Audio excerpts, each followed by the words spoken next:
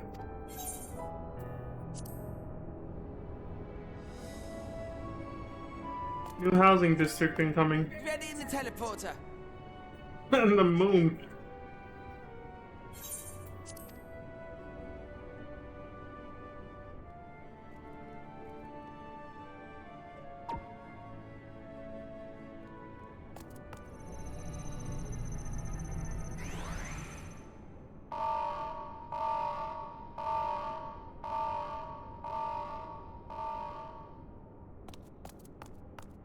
Huh?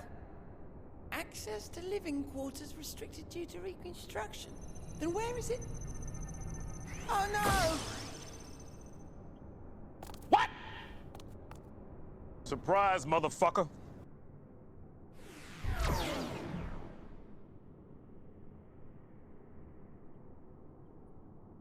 A private audience, as thou didst request, for reasons I know not.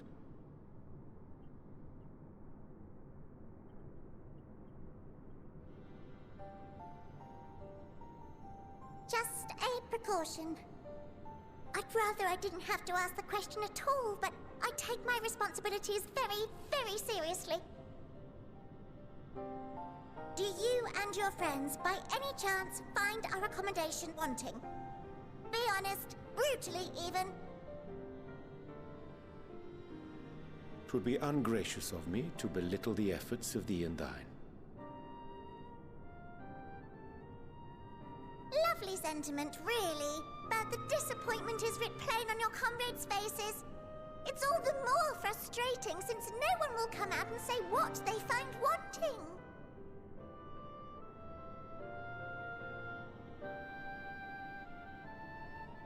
If there are faults in our work, we need to know. We can, we will do better. But time is not on our side. The final days will wait for no one. If your people are to be saved, we must take quick and decisive action. This vessel must serve as a home for as many passengers as possible, for far longer than we may like. Which brings me to my request. Our collaborators on Atheris are doing what they can to prepare for the voyage. Would you be willing to go and lend them a hand? You're going back to Charlian. Having seen the moon for yourself, you could speak to its many splendors, learn what else they might require, and assuage whatever concerns they have. Wherefore wouldst thou entrust me with such a task? How to put it? You're the only one who appears not to be wholly unsatisfied with our work. Or quite good at pretending that's the case, at least. Calm, collected, tactful to a fault. Very particular with your words, too. You understand that, in the face of great danger, one cannot pursue perfection at the expense of practicality. The difficult choices must often be made for the greater good.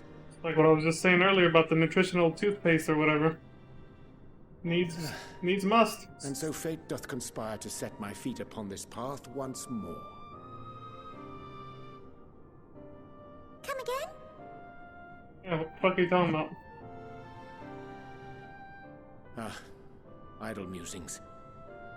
'Tis no trifle thou dost ask. Yet full well do I understand the urgency and necessity.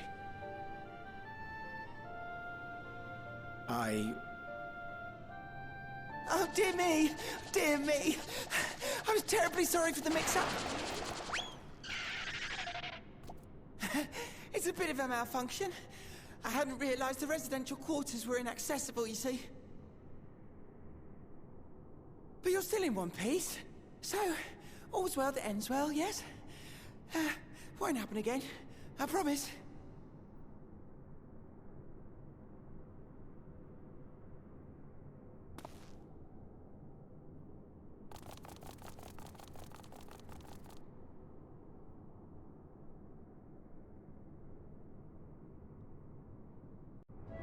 Orion's acting shady again, basically. He doesn't want to. Based on what he said. Gosh, that was embarrassing. I promise to be more careful from now on. Since the residential quarters are closed for now, I've rerouted the teleporter to allow travel between floors instead.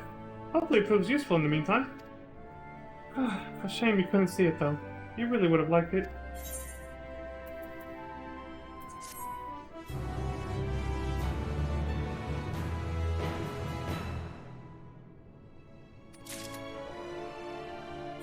Well, I was hoping this MSQ would end up closer to an Aetherite, but hey!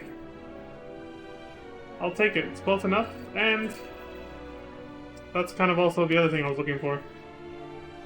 The side quests to pop up. Perfect. Now I can start off with that tomorrow. This is far away enough, I'm doing it. Well, actually, it's already considered a sanctuary right here. Well, shit. This entire room. Damn! Either way. You know, the nearest side quest is right there, so. Well.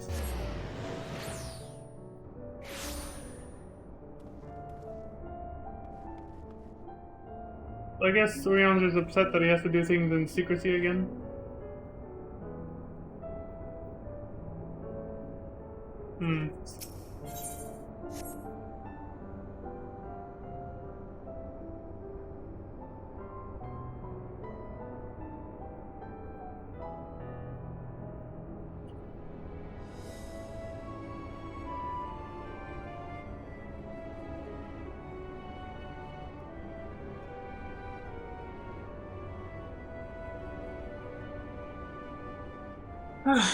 Well, anyway. Shit. Alright, that's it. I'm not sure where to go from here. What to say, but, well, let me pop open that chest. But, yeah, I'm pretty much gonna log out here. I gotta go to bed.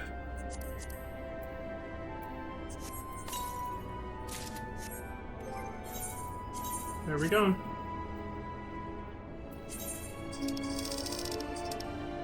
Number 12.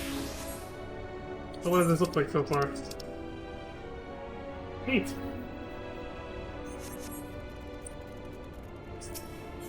Whew. Alright, fuck it. Let's sit down right here. Actually, I don't need to sit down, but whatever. Alrighty, folks, I'm out of here. This has been quite a day. I gotta say, it's been very fun. And like I said before, this game is amazing. It's wonderful. I knew Endwalker was gonna be good, but damn. It's actually exceeding my expectations so far. And again, we're not even halfway. We're approaching the halfway point, but we're still not even there. And already I'm just like, it's amazing, you know? I had that moment of awe where I felt I had to say that. Because I'm overcome with that emotion. Right before we got in here, before we saw the little bunnies come out. The Lomerites. So yeah. I'm really enjoying this. And, I'm at a loss for words for what to comment at this point. I've already said as much as I wanted to, I guess. I don't know, my mind's all over the place, because now I'm just like... I'm trying not to, but in the back of my head I'm just speculating about what's gonna happen next. But this does explain why Charlene is, you know, trying to gather things from all over the world in a desperate hurry. They're probably preparing for the migration to the moon. They knew all about it from the beginning and didn't refuse to tell us. It's probably why they committed to non-intervention or whatever. Because they knew, you know, through warmongering, as they put it, or intervention or whatever, it was obviously going to lead to the death of Zodiark and the loss of the balance and yada yada, and that's why all this was going to happen. Probably. That's my guess, anyway. But yeah, like I said, I'll just speculate for days if I keep rambling, so I'll leave it at that. So yeah, I'm out of here. Crimson, Deathwing Duck, thank you very much for accompanying me. Crimson, I'm sure you already went to sleep, but thank you very much anyway. And thank you, Crimson, for coming with me on that trial against Zodiark. That was a fun time. We wiped once, but I honestly don't know what happened, and how could I with my first time? But yeah, I guess it was a very tough stack mechanic, I'm guessing. Yeah. Our healers didn't survive it. But anyway, yeah, so thank you very much for that, and to all of you watching this in the future, thank you very much for your support on Twitch and YouTube, as always, and as always, please take care of yourselves, look after each other, stay safe out there, and until next time, please have a good morning, afternoon, evening, and good night. I'll see you all next time, everybody. Take care. Bye. Man, this music is pleasant.